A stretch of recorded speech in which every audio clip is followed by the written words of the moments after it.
wabarakatuh. Alhamdulillahirabbil alamin wa bihi nasta'in ala umuri din. Wassalatu wassalamu ala nabiyyina Muhammadin wa ala alihi wa ashabihi ajma'in. Amma ba'd. Qala Allah ta'ala fil Qur'anil Karim, a'udzu billahi minasyaitonir rajim. Yang sama-sama menghormati segala pengurus Yayasan Islam Syukriya, segala pengurus yang masih Syukriya, jamaah salat subuh, para wijaya suara asatid, bapak-bapak, ibu-ibu yang mudah-mudahan kita semua dirahmati Allah Subhanahu wa taala. Di pagi hari ini mari bersama-sama kita memanjatkan puji serta syukur kita kehadirat Allah Subhanahu wa taala yang telah memberikan kepada kita nikmat rahmat, nikmat sehat walafiat, sehingga alhamdulillah baru saja kita dapat melaksanakan sholat subuh berjamaah, dan mudah-mudahan kita bisa lanjutkan dengan mengikuti pengajian yang disampaikan oleh guru kita. Mudah-mudahan kehadiran kita senantiasa mendapat ridho dari Allah Subhanahu wa taala. Salat dan salam kita sampaikan kepada junjungan kita Nabi Muhammad sallallahu alaihi wasallam. Mudah-mudahan kita senantiasa istiqomah melaksanakan ajaran guru dan guru kita. Jamaah sekalian, mari sama-sama kita buka kembali pengajian kita di pagi hari ini dengan bersama-sama membaca surah Al-Fatihah. Kita memohon kepada Allah kita dimudahkan dalam belajar di pagi hari ini, dan dimudahkan kami juga dalam mengamalkan apa yang kita pelajari. Ala hadirin wa kulli min surah Al-Fatihah. A'udzubillahi minasyaitonir rajim.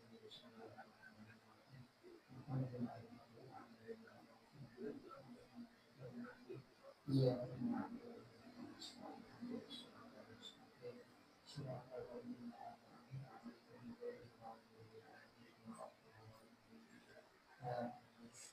Sekalian, mari sama-sama kita ikuti pengajian yang disampaikan oleh guru kita. Mari kita yang kepada masyhur. Assalamualaikum warahmatullahi wabarakatuh. Alhamdulillah wassalatu wassalamu ala Rasulillah. Allahumma anfa'na bima 'allamtana wa 'allimna ma yanfa'una warzuqna 'uluman tanfa'una wa zidna 'ilma. Jamaah sekalian rahimakumullah, alhamdulillah pagi ini kita bisa hadir kembali di majelis ini untuk melanjutkan kajian kita dari tafsir surat Al-Maidah. Semoga majelis ini senantiasa mendatangkan manfaat yang banyak dan keberkahan yang besar bagi kita semua. Amin ya rabbal alamin. Insyaallah kita akan tuntaskan tafsir ayat 45. A'udzu billahi minasyaitonir rajim. Wa katabna 'alaihim fiha anna an-nafsa bin-nafsi wal 'aina bil-'aini wal anfa bil-anfi wal udhuna bil-udhuni was-sinna bis-sinni wal juruha qisas. Faman tasaddaqa bihi fahuwa kaffaratul lah, wa man lam yahkum bima anzalallahu fa ulaika humul zalimun. Kami telah menetapkan bagi mereka di dalamnya, maksudnya di dalam kitab Taurat, bahwa nyawa dibalas dengan nyawa, mata dengan mata, hidung dengan hidung, telinga dengan telinga, gigi dengan gigi, dan luka-luka pun ada kisosnya, ada balasan yang sama. Barang siapa melepaskan hak kisosnya, maka itu menjadi penebus dosa baginya. Barang siapa tidak memutuskan perkara menurut apa yang diturunkan Allah, maka mereka itulah orang-orang zalim.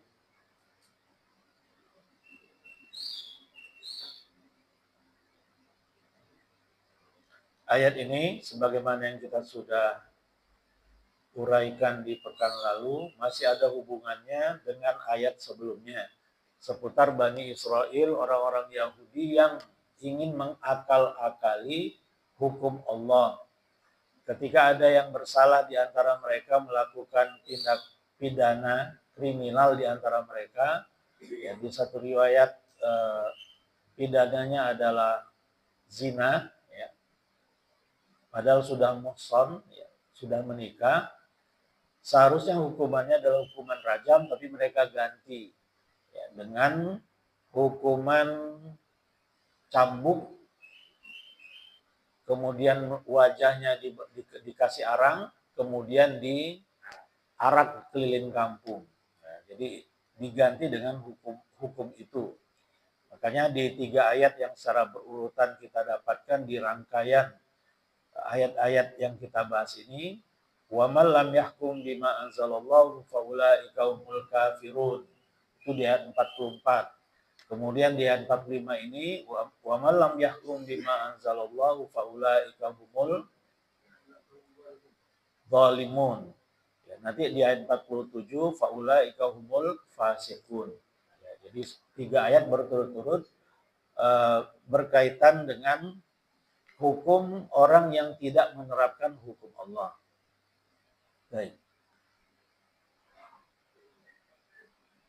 Al-Imam Ibnu Katsir rahimahullah mengatakan, wa hakadha ihtajja Abu Hanifah rahimahullahu taala bi umumi hadhil ayati ala annahu yuqtalul muslimu bil kafiri dhimmi wa ala qatlil hurri bil abdi. Berdasarkan ayat ini, Imam Abu Hanifah rahimahullah berdalil dengan keumuman ayat ini bahwasanya seorang muslim akan dihukum mati kalau dia membunuh kafir zimmi. Kafir ada beberapa jenisnya. Kafir pertama kafir harbi. Kafir harbi adalah orang kafir yang memang halal untuk diperangi, yaitu orang-orang kafir yang memerangi umat Islam. Kemudian kafir dhimmi, orang kafir yang tinggal di wilayah Islam dan sudah terikat perjanjian damai bahwa dia tidak boleh memerangi Islam dan umat Islam, dan setiap tahun dia harus membayar jizyah. Itu namanya kafir dhimmi. Hukumnya dalam kehidupan sehari-hari sama dengan muslim. Tidak boleh disakiti, tidak boleh dizalimi. Yang mirip-mirip kafir dhimmi ini adalah kafir mustakman atau mustakjar namanya. Orang kafir yang minta suaka ke pemerintah Islam agar dia dijaga keamanannya. Itu namanya mustakman atau mustajir. Ya. Itu juga mirip-mirip dengan kafir dhimmi. Ya, tidak boleh disakiti, tidak boleh diperangi. Ya. Jadi orang-orang kafir yang ada di sekitar kita, ya kategorinya dhimmi. Ya. Walaupun nggak terlalu mirip karena tidak diberlakukan hukum Islam kan, tidak diberlakukan hukum Quran dan Sunnah. Ya, tetapi profil mereka sangat mirip dengan kafir dhimmi. Ya.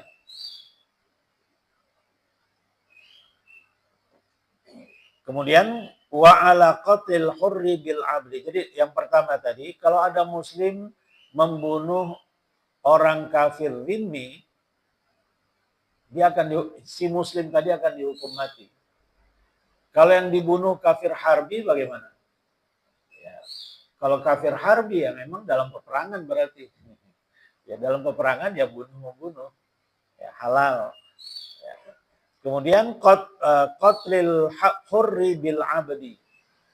Begitu juga menurut pendapat Imam Abu Hanifah, kalau ada seorang yang merdeka, muslim yang merdeka, membunuh hamba sahaya, hukumnya an-nafsu bin nafsi, nyawa harus dibayar dengan nyawa. Wa qad khalafahul jumhur fihima, dan ini bertentangan dengan pendapat mayoritas ulama. Mayoritas ulama sebagaimana yang diriwayatkan di Sahih Bukhari dan Muslim, mayoritas ulama berpandukan hadis ini. Dari Ali radhiyallahu anhu, dia berkata, Rasulullah shallallahu alaihi wasallam bersabda, la yuqtalu muslimun bikafirin. Muslim tidak dibunuh tidak dihukum mati karena dia membunuh orang kafir. Jadi la yuqtalu muslimun bi kafir. Ya, kafir di sini maksudnya kafir dhimmi tentunya. Kalau kafir harbi justru diperintahkan. Ya.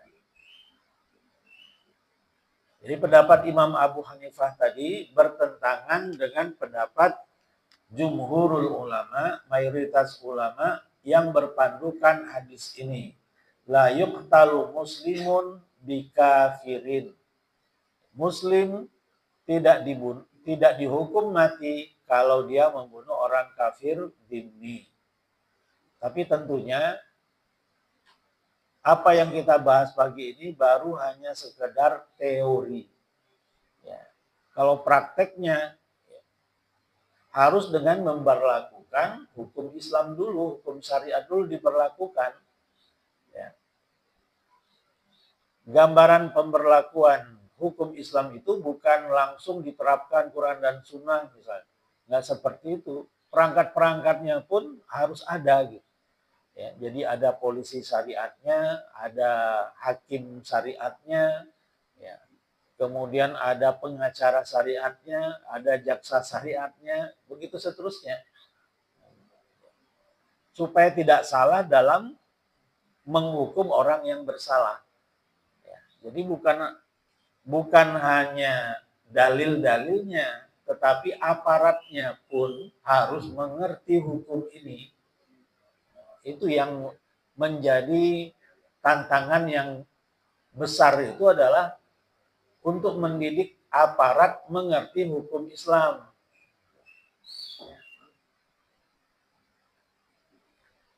Ada dulu teman di Mekah yang mengambil jurusan Al-Qadha Al-Islami. Ya, jadi dia S2-nya mengambil qadha itu apa ya? Kehakiman Islam. Di antara kredit yang harus dia ambil ya, dalam mata kuliahnya adalah menyaksikan pelaksanaan hukum qisas. Jadi dia harus pernah minimal sekali langsung menyaksikan pelaksanaan hukum potong tangan.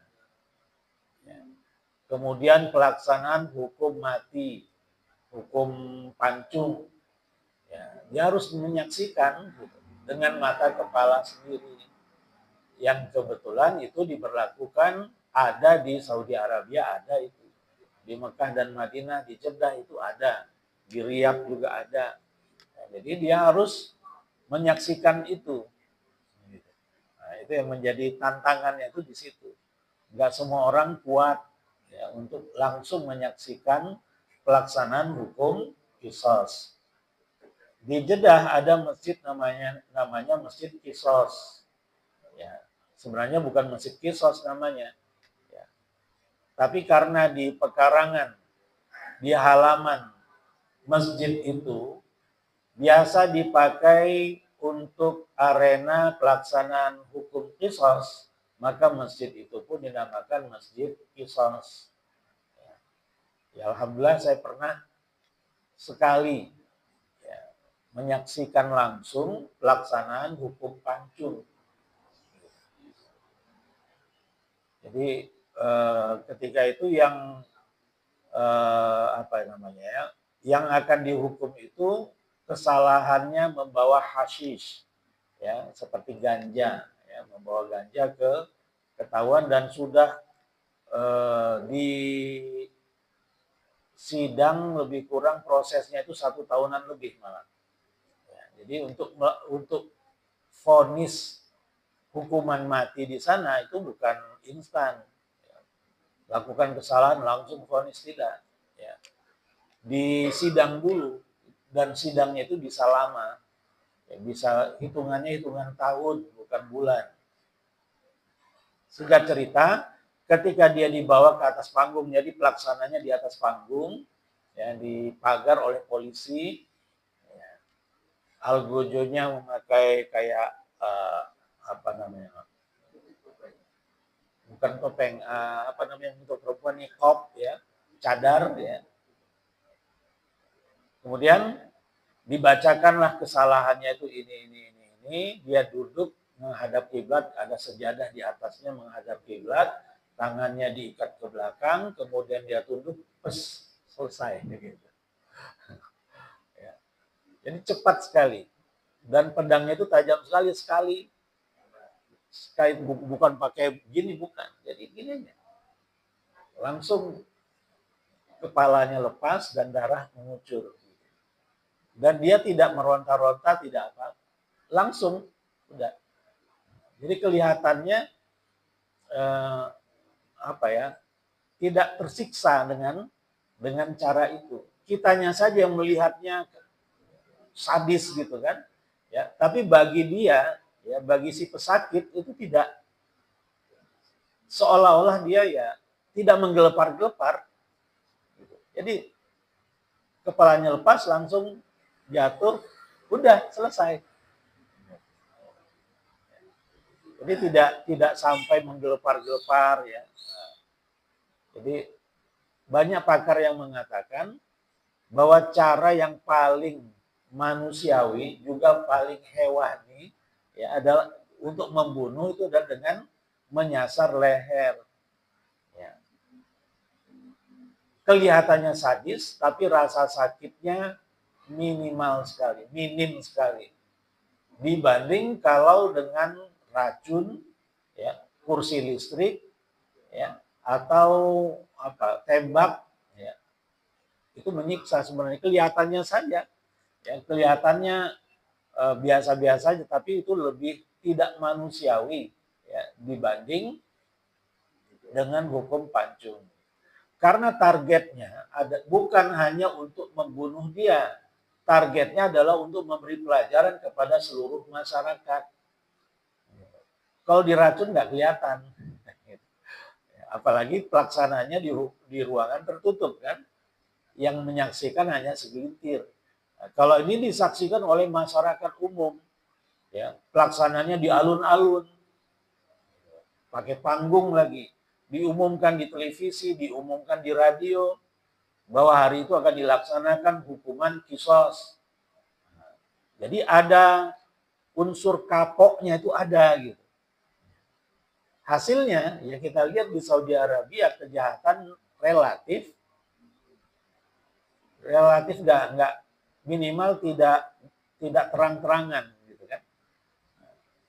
Toko dibiarkan terbuka, nggak ada yang berani ngutil, nggak ada yang berani ngambil. Gitu, ya. Jadi dampaknya itu positif dalam kehidupan bermasyarakat. Jam berapapun kita keluar di Saudi Arabia aman. Ya, tidak ada kejahatan. Ya, karena kalau kejahatan merampok, perampokan, pembegalan, itu hukumannya bukan hukuman mencuri. Ya, kalau mencuri itu orangnya tidur, barangnya dicuri. Itu mencuri namanya, potong tangan. Tapi kalau orangnya bangun, orang dirampok, dibegal, itu bisa hukuman mati. Itu namanya hirobah. Membawa tadi seperti hasyis, ya, membawa narkoba dan ketahuan, itu bukan hukumannya atau deliknya bukan delik biasa, yaitu masuk kategori yang paling tinggi, yaitu hirobah, sebagaimana yang kita pernah jelaskan ayatnya. Innama jazaa'ul ladzina yuharibunallaha wa rasulahu wa yas'auna fil ardi fasadan ayyuqattalu dihukum mati, au yusallabu disalib, au tuqatta'a aydihim wa arjuluhum min khilaf, dipotong tangan dan kakinya secara silang, tangan kanan dan kaki kiri, au yunfau milal ard, atau diasingkan ke tempat yang jauh. Jadi hukumannya itu sangat-sangat serius. Ya. Baik, kembali ke sini. Jadi menurut mayoritas ulama, la yuqtalu muslimun bikafir. Tapi seperti yang kita sebutkan tadi, ini apa boleh buat hanya sekedar teori. Ya, yang kita bahas ini adalah teori sebagai pengetahuan kita semua, ya, karena landasan dari penerapan hukum ini adalah ya hukumnya, dasar hukumnya dulu. Ya. Hierarki hukumnya dimulai dari Quran dan Sunnah. Ya. baru kemudian dari Quran dan Sunnah itu disimpulkan ya undang-undang misalnya tentang undang-undang pidana Islam. Jadi ayat-ayat hadis-hadis yang berkenaan dengan pidana itu dibuat seperti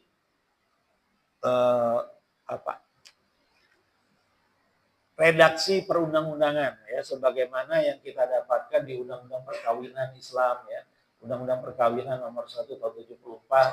Ya, itu sebenarnya landasannya Quran, hadis dan pandangan ulama. Tapi dibakukan di Indonesia ini menjadi Undang-Undang Perkawinan yang kemudian dikompilasi menjadi kompilasi hukum Islam. Itu yang kita acu gitu. Ya. Maka dalam perkawinan tidak boleh berbeda dengan apa yang digariskan di dalam undang-undang perkawinan. Ya, jadi dalam akad misalnya, dalam akad ya, harus diucapkan dengan jelas dan disebutkan maharnya. Saya nikahkan kamu wahai fulan bin fulan dengan putri saya fulana binti fulan dengan mahar sekian tunai, begitu kan? Padahal dalam pandangan ulama yang lain nggak harus disebutkan mahar. Saya nikahkan kamu wahai fulan bin fulan dengan putri saya fulana binti fulan, udah, ya saya terima nikahnya, selesai. Tapi kalau yang seperti itu dilaksanakan di kita, pasti jawabannya nggak sah. Karena nggak disebutkan maharnya. Jadi penyebutan mahar itu versi satu pendapat yang dikuatkan oleh ulama dan pemerintah kita. Sehingga itu dimasukkan ke dalam undang-undang. Sebenarnya kita inginnya semua urusan itu diundang-undangkan. Gitu. Itulah yang dimaksud wa malam yahkum bima anzalallah itu. Gitu. Ya. Dalam hukum perkawinan kita bisa, kenapa yang lainnya nggak bisa? Ya. Kemudian kalau sudah digariskan dalam undang-undang, tidak ada yang boleh berbeda pendapat dalam urusan itu. Kalau sudah ada undang-undangnya, nggak boleh, apalagi dengan sengaja menerapkannya. Itu bisa dicap sebagai aliran sesat. Ya, karena berbeda dengan apa yang digariskan. Bagaimana kalau ada yang menerapkannya secara diam-diam? Itu urusan dia. Ya. Yang akan ditindak oleh pemerintah adalah yang melakukannya secara demonstratif. Nah, itu persis seperti penetapan awal Ramadan, awal Syawal, awal Zulhijjah itu sama. Itu undang-undang itu. Yang berhak menentukannya adalah ulil amri. Kalau sudah ditentukan oleh ulil amri besok, nggak ada yang boleh melaksanakan selain besok. Kalau diam-diam bagaimana? Itu urusan dia. Yang nggak boleh itu demonstratif. Ya. Kelihatan sama orang banyak bahwa mereka melaksanakan di hari yang berbeda. Itu yang akan ditindak oleh pemerintah. Itu yang akan menimbulkan keraguan, subuhat jadinya. Jadi masyarakat menjadi bingung semuanya. Ini kok ada yang hari ini, ada yang besok. Kan bingung. Nah, yang seperti itu seharusnya nggak boleh ada dalam kehidupan umat Islam. Ya, tapi itu kita rasa sebagai hal yang lumrah. Hal yang biasa-biasa saja. Ketika ada yang hari ini, ada yang besok, ini nggak tahu Idul Adha, semoga bareng-bareng. Ya, tapi kalau berbeda itu kan bingung jadinya. Ya, soalnya kita tidak boleh, haram hukumnya kita berpuasa di hari Idul Adha 10 Zulhijjah, itu haram kita puasa di situ. Ya. Sementara ada yang puasanya hari ini, ada yang puasanya besok. Kan membingungkan itu. Nah, supaya itu tidak membingungkan, maka seharusnya ada undang-undangnya, ada aturannya, ditegakkan aturannya. Ya, yang berbeda dengan yang ditetapkan oleh pemerintah itu dihukum. Gitu. Nah, itu yang terjadi di negara-negara Islam lainnya, itu yang diberlakukan. Ya. Di Saudi Arabia, kalau itu terjadi, ada yang melaksanakan sholat id ya, berbeda dengan ketetapan pemerintah, itu bisa ditangkap. Itu yang pernah kita beberapa kali ceritakan tentang jamaah umroh dari Medan tahun 2000 berapa itu. 2000 atau awal-awal 2000-an lah. Ya. 2010 ke atas ya, 2011 atau 2012 gitu ya. Ada belasan jamaah umroh dari Medan ditangkap polisi. Gara-gara apa? Mereka menunaikan sholat Id di Masjidil Haram di hari yang berbeda. Berani sekali gitu. Di sana itu konteksnya pembangkangan itu. Kalau ada yang melaksanakan sholat Id berbeda dengan apa yang ditetapkan pemerintah, itu pembangkangan namanya. Ya, jadi yang disamakan kebiasaan di sana dengan kebiasaan di kita. Kalau di kita kan biasa-biasa saja. Hak asasi manusia lah katanya. Ya. Kalau di sana nggak bisa. Akan dihukum. Kalau ada yang jadi imam di Brunei, imam subuh nggak pakai kunut, bisa ditangkap dia. Atau dia tiba-tiba jadi imam, padahal sudah ada imam rotibnya, itu bisa ditangkap. Ya. Karena ya di negara-negara Islam lainnya, setiap masjid itu sudah ada imam resminya, imam rotibnya. Jadi bukan imam rawatib ya, imam rotib. Ya, imam rotib itu artinya imam resmi. Ya. Apa ada orang yang tiba-tiba jadi imam di Masjidil Haram? Nggak ada. Itu semuanya sudah ditunjuk. Ya, surat ketetapannya langsung dari raja itu. Ya, jadi nggak sembarangan. Kalau di kita ya malah dorong-dorongan kan ya, untuk jadi imam. Jadi seharusnya masjid itu diatur oleh pemerintah. Ya, jadi bukan dibebaskan bagi umat Islam untuk mendirikan masjid tanpa izin. Ya. Atau kalau sudah ada masjidnya, sembarangan siapapun boleh jadi imamnya. Enggak seperti itu. Ya. Masjid itu urusan pemerintah, bukan urusan masyarakat. Tapi ya kalau di Indonesia ini memang unik. Gitu. Kenapa? Karena sejarah umat Islamnya sudah lebih dulu ada sebelum negaranya terbentuk. Itu masalahnya. Ya. Sudah ada Muhammadiyah, sudah ada NU, sudah ada Persis, sudah ada PUI, sudah ada Al-Wasliyah, padahal NKRI-nya belum terbentuk. Jadi mereka sudah eksis duluan. Mereka sudah punya masjid, mereka sudah punya sekolah, mereka sudah punya majelis taklim, sudah punya pesantren. Ya, puluhan tahun berikutnya baru berdirilah Negara Kesatuan Republik Indonesia. Gitu. Jadi untuk merombak itu semua bukan hal yang gampang. Jadi unik. Gitu, ya. Allah musta'an. Ya, kita kembali ke sini. Kita skip saja karena sebenarnya isinya adalah riwayat-riwayat yang sudah kita baca. Wa qaulu ta'ala faman tasaddaqa bihi fahuwa kafaratul lah.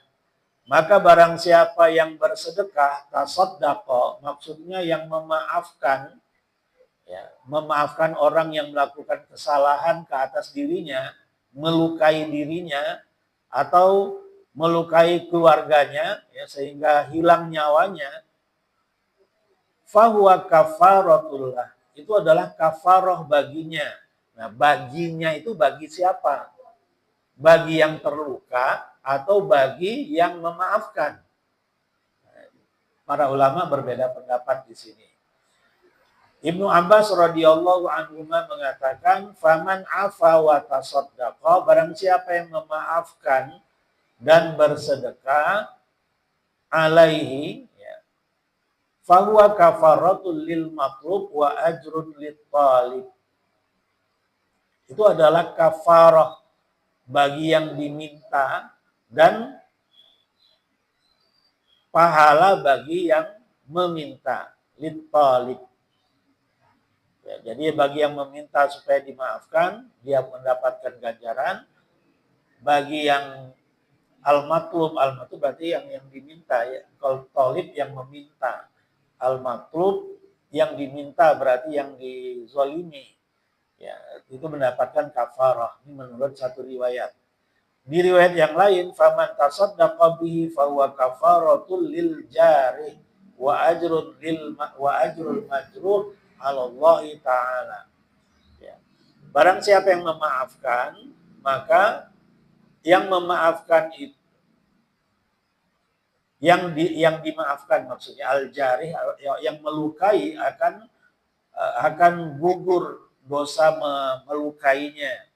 Sedangkan yang memaafkan, yang dilukai al-majruh, ya akan mendapatkan ganjaran.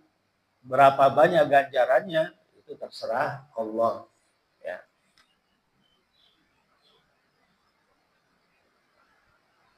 Kemudian An Jabir radhiyallahu anhu kafaratul lahu qala lil majruh. Ya, jadi yang masuk akal itu kafaratul lil majruh. Ya. Jadi orang yang dilukai yang seharusnya berhak untuk menuntut hukum qisas, kalau si yang terluka ini memaafkan orang yang menzalimi dirinya, maka dia akan mendapatkan pengguguran dosa sebanyak dan sebesar luka yang dia dapatkan. Digugurkan kesalahannya oleh Allah Subhanahu wa taala. Nah, ini yang banyak dianut oleh para ulama pendapat ini. Di hadis yang lain dari Ibnu Murdawai rahimahullah dengan sanadnya dari Asy-Sya'bi an rajulin minal ansar, dari seorang sahabat dari kalangan Ansar, dari Nabi sallallahu alaihi wasallam tentang ayat ini, huwallazi takassara sinnuhu. Ya. Jadi kafaratul lahu itu maksudnya pengguguran dosa untuk orang yang takassara sinnuhu. Ya. Yang copot atau pecah giginya karena perbuatan orang lain. Au tuqta'u yaduhu, atau tangannya terputus tapi dia memaafkan. Au yuqta'u syai'u minhu, atau sebagian dari tangannya. Au yujrahu fi badani, atau dia dilukai di bagian badannya. Fayafu an dzalika, tapi dia memaafkan. Ya, karena dia memaafkan, dia mendapatkan kafarah atas dosa-dosa yang pernah dia lakukan. Sebesar rasa sakit dan seterusnya yang dia alami. Karena yang dialami bukan rasa sakit saja. Kalau tangannya sudah putus kan sepanjang hidup dia bawa itu kan. Nah, jadi sebanyak itu dan sebesar itu pula lah dosa-dosanya digugurkan oleh Allah Subhanahu wa taala. Di hadis Abu Darda diriwayatkan oleh Imam Ibnu Jarir dengan sanadnya, aku pernah mendengar Rasulullah Shallallahu Alaihi Wasallam bersabda, "Ma min muslimin yusabu bi syai'in min jasadihi fayahabuhu illa rafa'ahu Allahu bihi darajatan wa hutta anhu bihi khati'atun." Tidak ada seorang muslim pun yang ditimpa sesuatu yang mendapatkan sakit pada satu sakit di jasadnya, tapi kemudian dia hibahkan, maksudnya dia maafkan orang yang melakukan kesalahan kepada dirinya, kecuali Allah akan angkat dengan rasa sakit itu 1 derajat dan akan digugurkan darinya 1 kesalahan. Ya, jadi ada ada kompensasinya. Ya. Tapi tentunya hal yang seperti ini akan menyejukkan bagi orang yang punya iman, gitu kan? Kalau orangnya nggak punya iman, yang dizalimi, ya pasti dia dendam, kan? Ya. Pasti dia nggak rela. Ya. tubuhnya terluka, dilukai oleh orang lain, sementara dia diam saja, dia maafkan begitu saja, dia nggak rela. Dia akan menuntut balas. Ya. Dia akan benar-benar menginginkan hukum qisas itu yang dilaksanakan. Di Saudi pernah terjadi, ya, ada orang yang membunuh orang lain, keluarganya mayoritas memaafkan, tapi ada satu yang tidak mau memaafkan, akhirnya udah dilaksanakan hukum qisas. Ya. Jadi yang memaafkan itu bukan hanya satu orang, katakan yang dibunuh seorang ayah, ya, berarti ahli waris utamanya adalah istri dan anak-anaknya. Istrinya memaafkan, anaknya ada 5, ya, seluruh anaknya memaafkan kecuali anak yang pertama nggak mau memaafkan. Bagaimana hukumnya? Dilaksanakan hukum qisas. Ya, jadi harus kompak semuanya gitu. Ya. Ada TKW bunuh majikannya, ya, majikan perempuannya dia bunuh padahal baru punya bayi gitu kan. Nah, ini TKW ini apa hukumannya? Ya, menunggu di penjara, sementara di penjara sambil menunggu si bayi tadi sampai balik. Ya. Atau ketentuannya di sana mungkin 18 tahun. Setelah 18 tahun dikonfirmasi si bayi tadi, kamu maafkan nggak dulu ibu kamu dibunuh oleh dia? Kamu maafkan tidak? Tidak, kata dia. Akhirnya dikisos, hukuman mati. Nunggunya berapa tahun? 18 tahun. Ya. Pemerintah Indonesia mendatangi atau melobi pemerintah Saudi Arabia agar TKW ini dimaafkan. Ya, siap membayar diat berapa miliar ketika itu. Tapi Raja Salman mengatakan ini bukan hak saya. Ya. Dalam hukum Islam ini terserah anaknya si bayi tadi. Kita tunggu dia sampai dewasa, nanti kita konfirmasi kalau dia memaafkan ya sudah berarti dimaafkan. Tapi kalau tidak, ya dilaksanakan eksekusi. Begitulah hukumnya. Ya, jadi nggak ujuk-ujuk langsung dihukum mati. Enggak, ini nunggu 18 tahun dulu baru dihukum mati. Ya, baru ditetapkan vonisnya, ya. Nah, bagi yang terhukum yang divonis hukuman mati, apa hukumnya? Bagaimana ininya? Ya insya Allah dosa-dosa dia itu sudah diampuni oleh Allah kalau dia ikhlas. Kalau dia nggak ikhlas ya rugi dunia dan akhirat. Jadi bukan ikhlas istilahnya, dia harus ridho, ya, terhadap hukum yang telah ditetapkan. Ya. Kalau ditetapkan hukuman mati, ya udah dia harus ridho karena itu kesalahan dia. Ya, semoga dosa dia membunuh orang lain itu sudah tidak dibahas lagi di akhirat. Ya, karena sudah diselesaikannya di dunia. Jadi yang dibutuhkan dalam penegakan hukum pidana Islam ini bukan hanya sekedar normanya, tetapi imannya gitu. Ya. Kalau pelaku atau korbannya tidak punya iman, keluarga-keluarganya tidak punya iman, ya akan susah. Untuk ridho itu akan susah. Jadi harus nyambung antara peristiwa di dunia dengan sesuatu yang akan didapat di akhirat.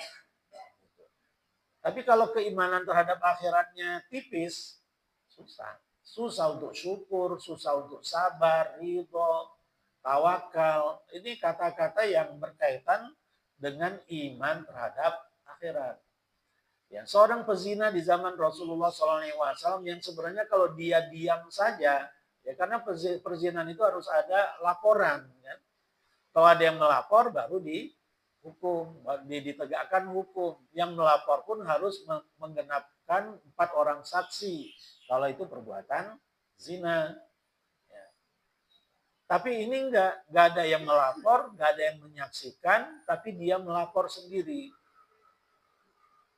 Dan Rasulullah pun tidak bertanya kamu berzina sama siapa.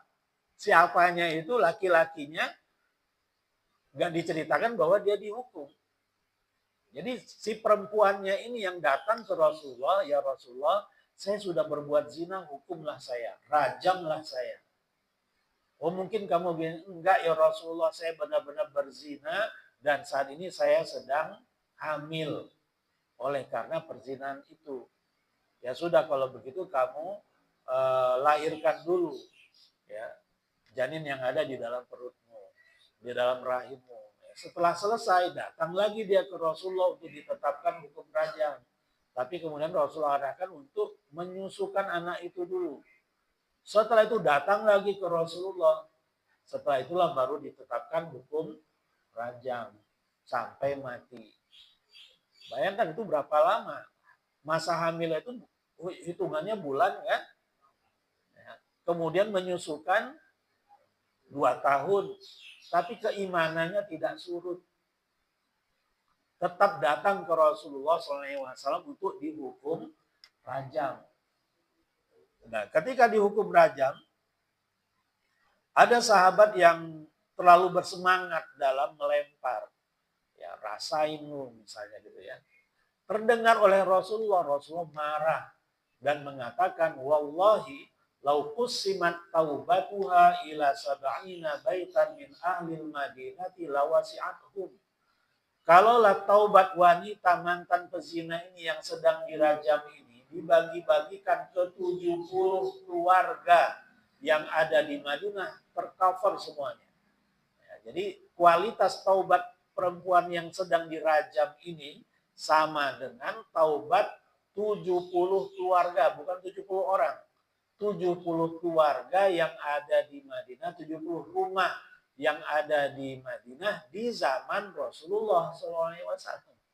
Ya, berarti zaman sahabat kan, kualitasnya sahabat. Satu orang sahabat yang pernah menginfakkan segenggam gandum tidak bisa kita imbangi dengan bersedekah emas seberat bukit Uhud. Itu satu orang. Segenggam saja yang dia sedekahkan. Bagaimana nih kalau 70 rumah? Kira-kira dia mendapatkan surga atau neraka ini? Yang dirajam ini. Kayaknya surga tempatnya. Kalau seperti itu pernyataan Rasulullah SAW. Jadi yang dituju oleh si pezina ini adalah ampunan Allah. Berarti keimanan, faktornya itu keimanan. Motivasinya itu keimanan. Lebih baik dia sengsara di dunia daripada dia akan sengsara di akhirat. Itu perhitungannya. Ya, jadi yang berbicara di sini adalah keimanan. Ya, makanya seruan-seruan di dalam Al-Quran apapun isinya dimulai dengan seruan keimanan. Karena kalau tanpa keimanan semuanya akan hampa. Ya kita tetap ngedumel gitu. Kalau ada satu ketentuan yang kita nggak ridho, ya kita akan ngedumel. Ya, jadi faktor keimanan itulah yang perlu. Kemudian faktor lainnya adalah faktor penegakan hukum oleh pihak yang berwenang. Ya. Al-Quran ini cuma norma isinya. Tergantung siapa yang akan menegakkannya. Yang menegakkannya adalah pemerintah, penguasa. Utsman bin Affan radhiyallahu anhu mengatakan, As-Sultan la yaza'u ma la yaza'uhul Qur'an. Pemerintah, penguasa mampu melakukan apa yang tidak bisa dilakukan oleh Al-Quran. Karena Al-Quran itu ya isinya cuma nilai-nilainya kan. Tergantung siapa yang mau menegakkannya. Jadi yang penting lagi harus ditegakkan. Di dalam ajaran Islam ada jaza dan ada ukubah. Ya. Jadi ada pahala, ada dosa. Gitu. Ya. Dan itu juga yang ditiru dalam hukum konvensional. Ya. Jadi dalam kehidupan itu harus ada dua-dua itu harus imbang. Jangan hanya ganjaran positif saja. Hukuman itu pun harus ada gitu. Karena kalau tidak ditegakkan hukum, ya kejahatan akan merajalela. Yang sholat yang tidak sholat harus ditindak. Di zaman Rasulullah SAW yang tidak sholat itu bisa sampai kafir vonisnya. Bainana wa bainal kufri tarkus sholat. Antara kita dan kekafiran adalah meninggalkan sholat. Faman tarakaha faqad kafar. Barang siapa yang meninggalkan sholat maka dia sudah kafir. Ya, untuk menyatakan seseorang itu kafir, ya, ada prosesnya. Ya. Yang punya proses itu, yang berwenang menegakkan proses itu adalah aparat pemerintah. Bukan kita sebagai individu muslim. Jadi yang paling berdosa, paling bertanggung jawab nanti di akhirat ketika hukum Allah tidak diterapkan adalah pemerintah. Gitu. Ya. Jadi enak menjadi rakyat biasa itu enak sebenarnya. Ya, kita punya jawaban. Ya, kita tidak bisa melaksanakan. Kenapa ketika ditanya kenapa kita tidak menegakkan hukum Allah? Ya, karena pemerintahnya nggak mau menegakkan. Padahal kita punya niat. Maka kewajiban kita punya niat. Kita pasang niat, kita pasang itikat baik bahwa kita ingin ajaran Quran yang kita pelajari selama ini inilah yang diterapkan dalam kehidupan kita sehari-hari. Ya.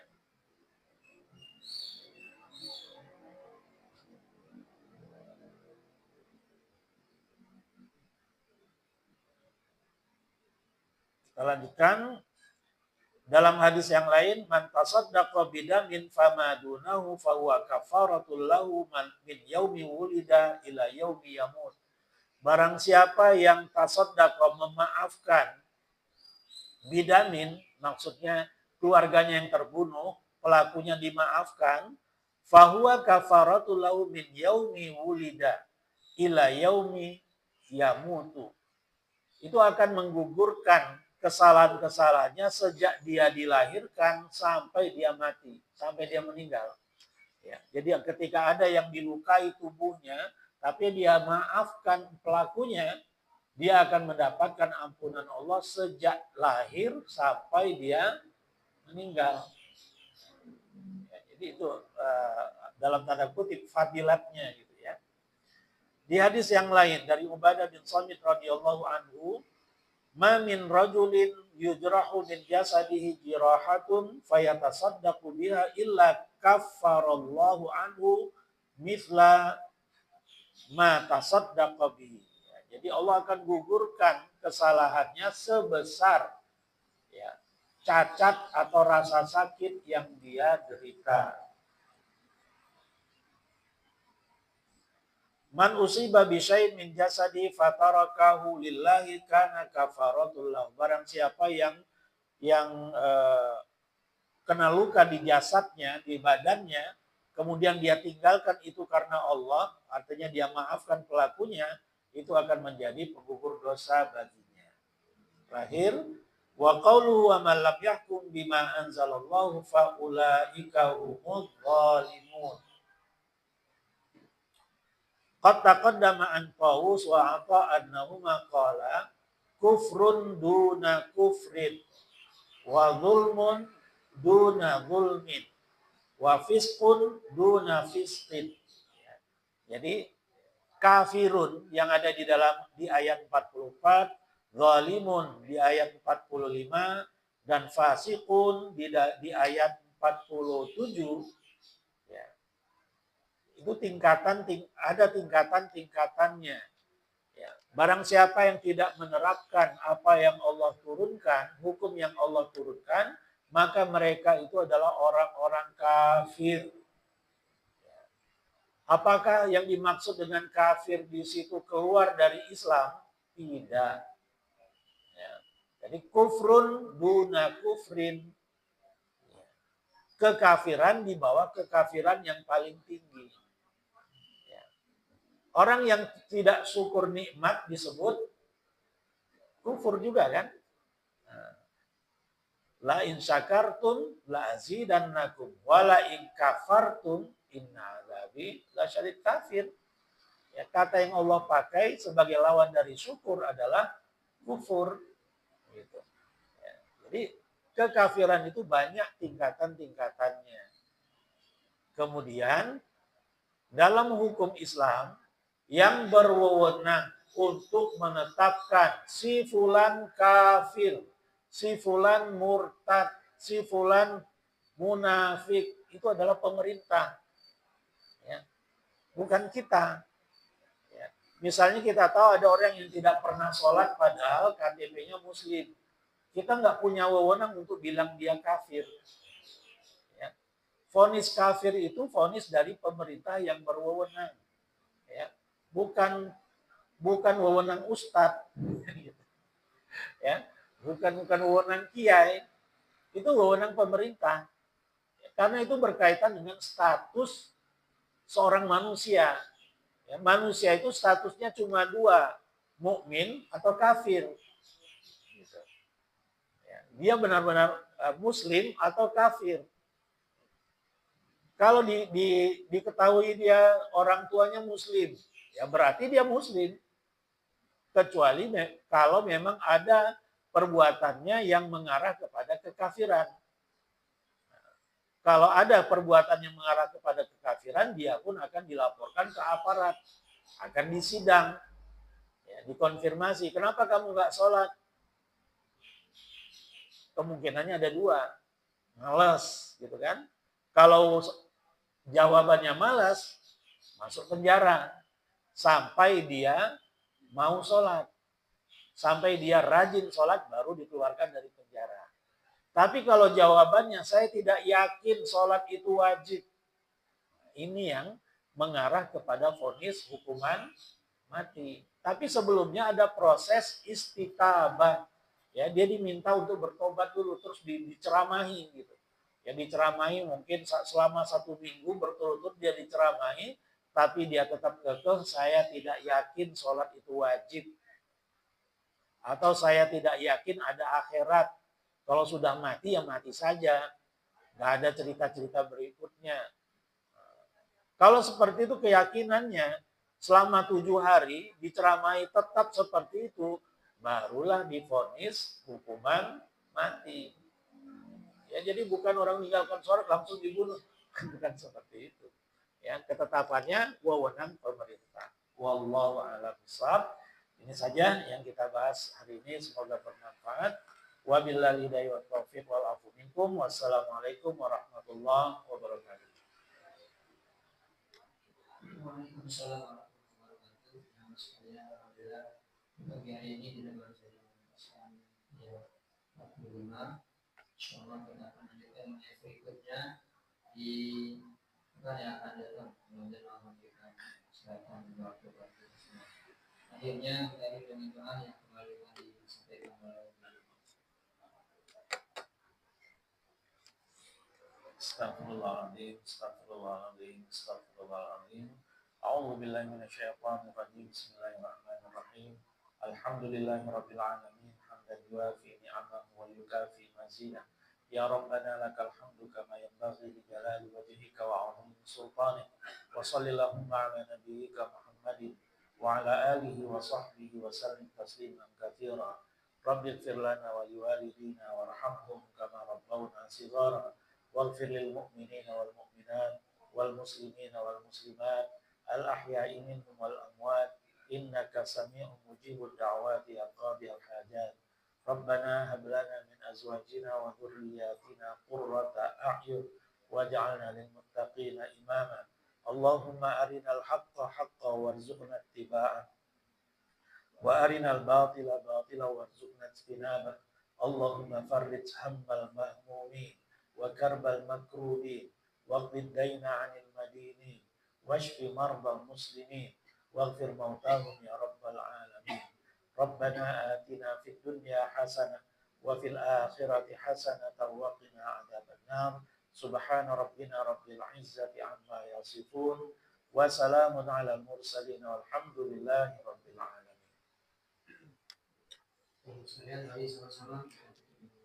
Alhamdulillah, alhamdulillah,